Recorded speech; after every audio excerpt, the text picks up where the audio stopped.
بسم اللہ الرحمن الرحیم۔ السلام علیکم۔ ابتدا رب العزت کے نام سے جس نے جان دی جہان دیا، اور درود و سلام محمد وآل محمد پر۔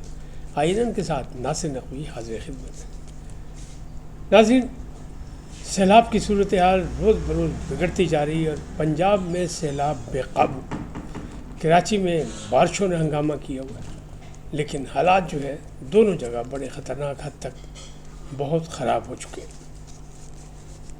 پنجاب کا ریلا جو ہے وہ ملتان تک پہنچ چکا ہے اور جنوبی پنجاب میں اس نے اپنی حشر سامانیاں پیدا کرنی شروع کر دی۔ ملتان اور اس کے گرد و نواح میں یعنی مظفر گڑھ، علی پور وغیرہ میں جو ہے وہ پانی کے بڑے خطرات ہیں، اور ابھی 3 روز تک یہ خطرہ لاحق رہے گا۔ لیکن دوسری جانب سیاسی صورتحال جو ہے وہ بھی اسی طرح چل رہی ہے۔ کسی کو کوئی خدا خوفی نہیں کہ حالات ملک کے کیا ہیں، سیاست کھیلا جا رہا ہے۔ گورنر پنجاب کو پابند کر دیا گیا کہ گورنر ہاؤس میں آپ بند رہیں، کہیں جانے کی کوشش نہ کریں۔ یہ کیا کہانی ہے؟ اور یہ بھی دھمکی ملی ہے کہ پاکستان بھی نیپال بن سکتا ہے۔ گڈھپور صاحب کا اعلان ہے کہ میرا لیڈر کہے گا تو میں بغیر پاسپورٹ بھی افغانستان چلا جاؤں گا، اور عمران خان کہتے ہیں کہ مراز سعید کو روپوشی میں اسی لیے رکھا گیا ہے کہ میرے خلاف ان سے خصوصی بیان لینا چاہتے ہیں۔ یہ سب کہانیاں کیا ہیں اس کا تذکرہ کروں گا، لیکن پہلے آپ سے گزارش کہ ان کو سبسکرائب کریں، لائک کریں اور گھنٹی کا بٹن دبانا نہ بھولیں، بلکہ اپنی قیمتی رائے کا اظہار بھی کریں۔ جی ناظرین، پہلی بات کرتے ہیں سیلاب، پانی، ہائے مصیبت، مہنگائی۔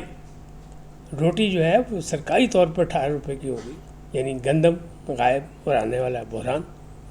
تو معاملات جو ہیں خاصے بگڑے، اور ملتان کی طرف جو جنوبی پنجاب میں جو ہے وہاں لوگوں کو صرف چند گھنٹے پہلے کہا گیا کہ پانی آ رہا ہے، نکل جائیں۔ مسجدوں سے اعلان ہوا تو صورتحال خراب۔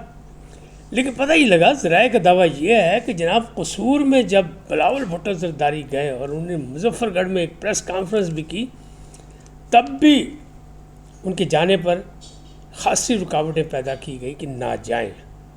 یعنی وہ جو پیپلز پارٹی کے جیالوں کا کہنا ہے کہ ہمیں پنجاب میں روکا جاتا ہے تو وہ ہے۔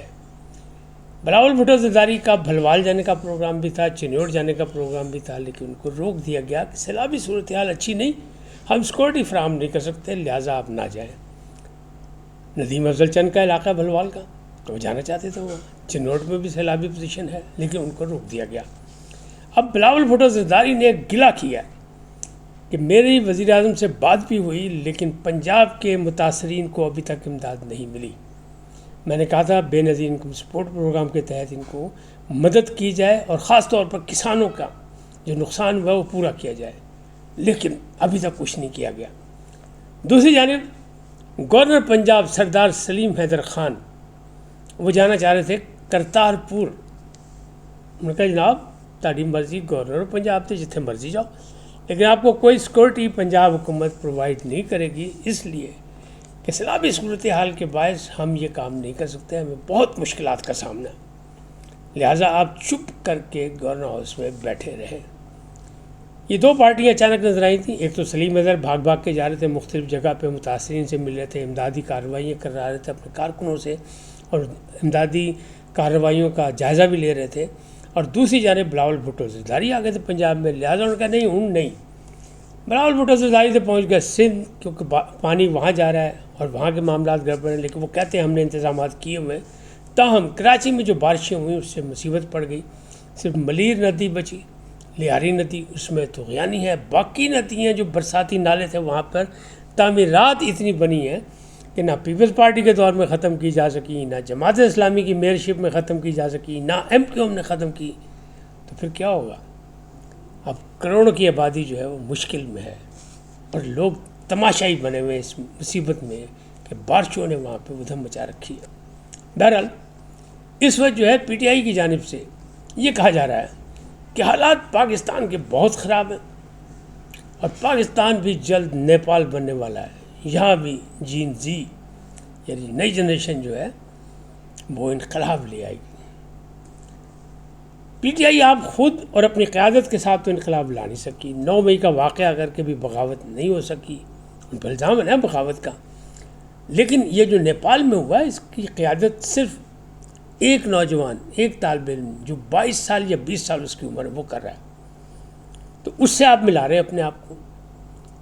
آپ سوچیں کہ آپ کی کمیاں کہاں ہیں. پہلے کہا جاتا ہے سری لنکا پاکستان بن جائے گا، ڈیفالٹ ہو جائے گا، وہ نہیں ہوا. پھر کہا گیا جی بنگلہ دیش سے بھی بری صورتحال یہ ہوگی کہ لوگوں کو بھاگنے کا راستہ نہیں ملے گا حسینہ واجد کے ذریعے، وہ بھی نہیں ہو سکا. پتہ نہیں کس خوابوں کی دنیا میں رہتے ہیں، دیوانوں کی بستی میں رہتے ہیں کہ یہ کہہ رہے ہیں کہ اب نیپال بن جائے گا. نیپال کے اور پاکستان کے حالات دیکھیں. نیپال میں تو جناب انہوں نے جو آگے لگائی ہیں عمارتوں کو، ہوٹلوں کو اور سب کچھ، وہاں فوج آ گئی، فوج نے کنٹرول سنبھال لیا اور وہ کوشش کر رہی ہے کسی طریقے سے معاملات کو بہتر کیا جا سکے، لیکن نہیں. لیکن آئین اور قانون کو جانتے ہوئے بھی ایک طرف تو راولپنڈی اسلام آباد کی ایک عدالت نے علی امین گنڈاپور کے وارنٹ جاری کیے ہوئے، وہ جو شہد کیس تھا، کیونکہ اس میں وہ آتے نہیں.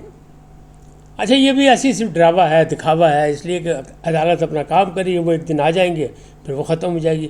ان کو کہا گیا ہے کہ جناب ان کو 17 ستمبر کو گرفتار کر کے پیش کیا جائے. یہ عدالتی ایک حکم ہوتا ہے، لیکن اگر یہ آ جائیں گے تو سب کچھ ختم ہو جائے گا اور نہ ہی ان کو گرفتار کیا جائے گا کیونکہ ایک وزیر اعلیٰ ہے.